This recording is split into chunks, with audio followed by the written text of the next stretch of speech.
The Joe Rogan Experience. I'll tell you one thing that's serious. Even though I didn't like the way way my time there ended, I wish that was handled a little bit better. But I guess everybody who leaves a gig wishes things were handled differently. They never once fucked with me about content. I'll say that for them. They never came to me and goes, hey, man, that thing you talked about, could you not? Could you back off? Even long into where everybody was getting canceled and in trouble, Sirius never came and asked me not to say something.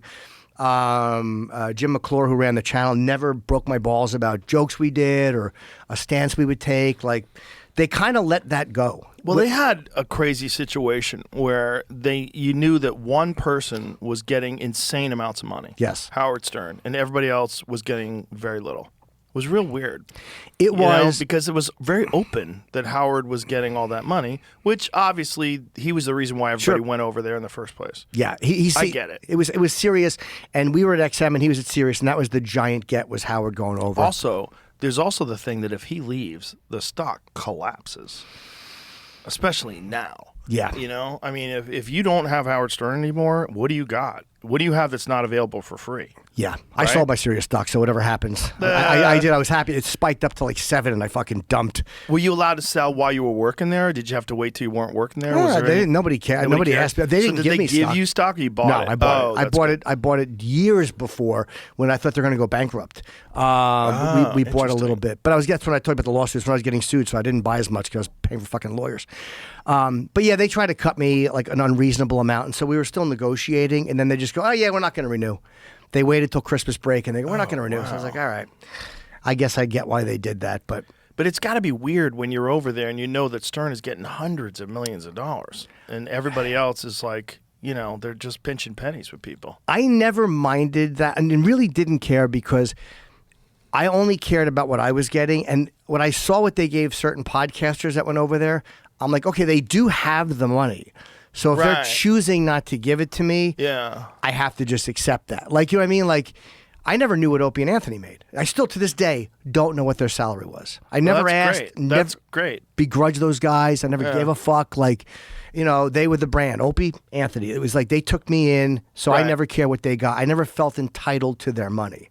And I never asked what they made. Even when me and Opie did a show, I never said, what's he making? Like, they gave me a raise, but I don't look at money like that. Like, where I have to know what you're making, because it's like, that's not my. That's good. That's a healthy way to look at it. Yeah. So whatever Howard made, I'm sure some of it was inflated, but like, oh, he made a lot of fucking money. He did. Man. He made a lot of fucking money. But again, if he's not there, how are you selling it?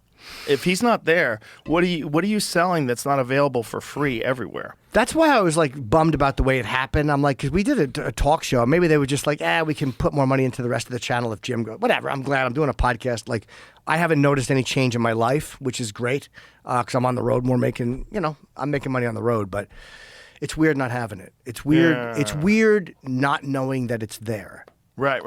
Like, it hasn't affected anything, but the knowledge that income was going to be there is gone. So it's a kind of a weird, naked feeling. Does it make you more motivated to do stuff though? To get your own thing going on? I'm on the road more now. Like, I'm doing extra road work, and the special was one of those things where I wanted to do one anyway, but I shot it in November. And before we even came back from break, I had my channel set up. I had already started doing episodes. I was like, fuck this. I'm not sitting and waiting. It's not going to take me a year. Yeah. I'm just going to get up. And if it takes me a year to get moving, fine. But I'm going to start now. What is Sam doing these days? He's doing a show. They gave him the show. Oh, so he still has the show and they got rid of you. Yes. Whoa. Well, I mean, I kind of saw that coming. Really? Yeah. I mean, I almost... Because they had cut me the year before, a little bit. But again, I'm not unreasonable. I'm not a fucking idiot. People take cuts. Oh, they cut your money? Yes, by 10%. But I'm like, you know what? It's still good money. My wife had just come to the States. I'm like, I want to make sure I have money for lawyers, whatever. And then I told my manager, they're going to cut me by this much. Guaranteed. And they almost to the dollar offered me what I predicted. So we pushed back and tried to negotiate, and they acted like they were negotiating. And then the day of Christmas break, like when we were off the air for 2 weeks, I got the call, like, yeah, we're not going to. So they were just kind of, I think, keeping it going until that. But I don't have any I truly don't. Like, they bought me 2 apartments. I had a great life there. I broadcasted for 20 years. I'm like, it's time to move on anyway. Yeah, and I was telling you a long time ago that you could be doing better on the internet anyway by your own. I think I remember you talking to me. I mean, 2017 around there, even before then, about podcast. I wasn't allowed to podcast because of my my contract. They wouldn't allow it, and I think that was one of the sticking points with this one. I was like, I have to be able to do my own podcast, especially if I'm taking a cut. And I'll just eat shit for a while until it gets where I want it to go. Yeah, you have to be able to be your own boss in this day and age. It's not. And also the as big as SiriusXM was, it's just not that anymore. You know, it's just not what it used to be. Like if I didn't have a podcast, and during the Opie and Anthony days when it was in its height, if they offered me a show, I'd be like, whoa, okay, that would have made sense. But now I'd be like, what?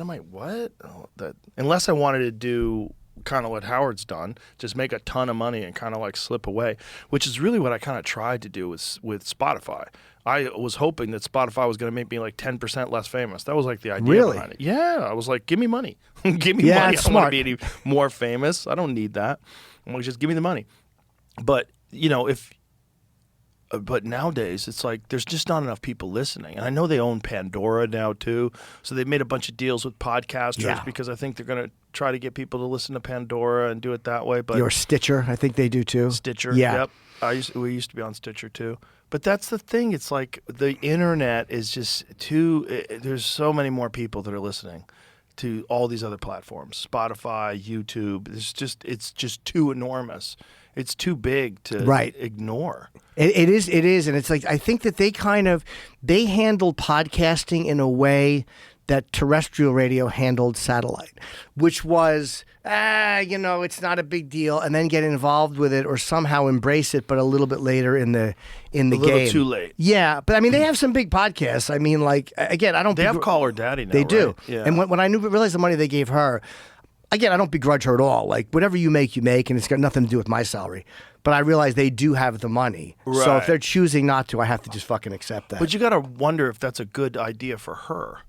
But she's still on Spotify, though. I don't know. Is she? I don't know. Yeah, isn't she? She is, right? Yeah. I think she's still everywhere else, too. Yeah. Which makes it a good idea.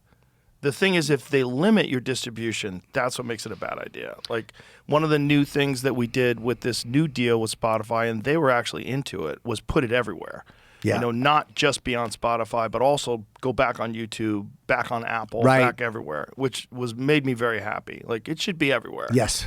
You know, because you want people to be able to stumble on it or to go, I heard this thing about this thing today. I want to go look at it right now. Right. They don't have to sign up for something, enter the fucking email. Exactly. Give your credit card. It's kind of silly. And some people just get accustomed to using certain platforms. Like for me, forever, all I listen to is Apple Podcasts.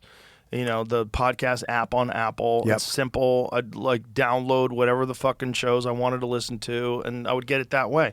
I don't want to have to change. I don't want to have to look around, you know? It's just one of those things. People get accustomed to getting things in a certain way. It's right. It's there. Yeah. Yeah.